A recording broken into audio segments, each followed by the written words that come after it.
বাংলাদেশ নারী দলের পরবর্তী ম্যাচের সময়সূচি দেখুন। ঋতুপর্ণা রূপনাদের পারফরম্যান্স ছিল দুর্দান্ত।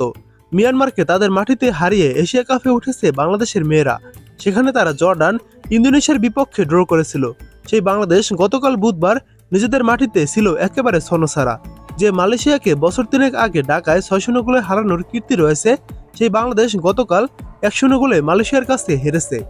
গতকাল ম্যাচ শেষ হওয়ার 15 মিনিট পর সংবাদ সম্মেলনে এসেছিলেন বাংলাদেশ দলের ব্রিটিশ কোচ পিটার বাটলার। হারের জন্য কোনো অজুহাত না দিয়ে সরাসরি নিজের দায় স্বীকার করে বলেন, সবার আগে আমি পরিষ্কারভাবে বলতে চাই, দল নির্বাচন, ফলাফল ভালো বা খারাপ সবকিছুর দায়িত্ব আমি নিচ্ছি। এটা একদম স্পষ্ট করে দিতে চাই, তাই আমি কোনো অজুহাত দিতে আসিনি। বাংলাদেশ এক গোল হজম করে হেরেছে।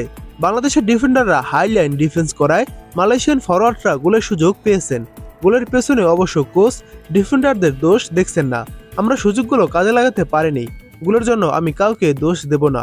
এটা আমাদের ডিফেন্ডিং এর সমস্যার কারণে হয়নি, তবে তার এই কৌশল যে ঝুঁকিপূর্ণ সেটা অবশ্যই স্বীকার করে নিয়েছেন। যখন আপনি আক্রমণ করছেন, চাপে রাখছেন আর এমন একটি দলের বিপক্ষে খেলছেন যারা খুব গভীরে নেমে খেলে, তখন ঝুঁকি পুরস্কারের বিষয়টা থাকে। বাংলাদেশ তার অধীনেই দুর্দান্ত ফুটবল খেলেছে, হঠাৎ এই ছন্দপতন কেন? এই প্রশ্নের উত্তরে বাটলার বলেন, আমি সবকিছুর দায় নিচ্ছি, কিন্তু যারা বাইরে থেকে দলকে বিঘ্নিত করছে তাদের কারণে দায় নিচ্ছি না। আপনারা জানেন কারা সেই মানুষ। তাদের দলে ঘনিষ্ঠ সম্পর্ক আছে, কয়েকজন তো আগেও এই গ্রুপে খেলেছে। এটাই বাস্তবতা, এটা হঠাৎ করে যাবে না। তবে যে বা যাই হোক, বাংলাদেশ এর পরবর্তী ম্যাচ খেলবে আজারবাইজানের বিপক্ষে। এটাই ত্রিদেশীয় সিরিজের বাংলাদেশের শেষ ম্যাচ। ত্রিদেশীয় সিরিজের ট্রফি জিততে বাংলাদেশের দরকার আর মাত্র একটি বড় জয়। বর্তমানে পয়েন্ট তালিকায় 1 নম্বরে রয়েছে মালয়েশিয়া, 2 নম্বরে রয়েছে আজারবাইজান, তারা কোনো ম্যাচ খেলেনি, এবং 3 নম্বরে রয়েছে বাংলাদেশ। প্রতিটি দল একে অপরের বিপক্ষে একটি করে ম্যাচ খেলবে, তারপর পয়েন্ট তালিকার শীর্ষ দলটি চ্যাম্পিয়ন হবে।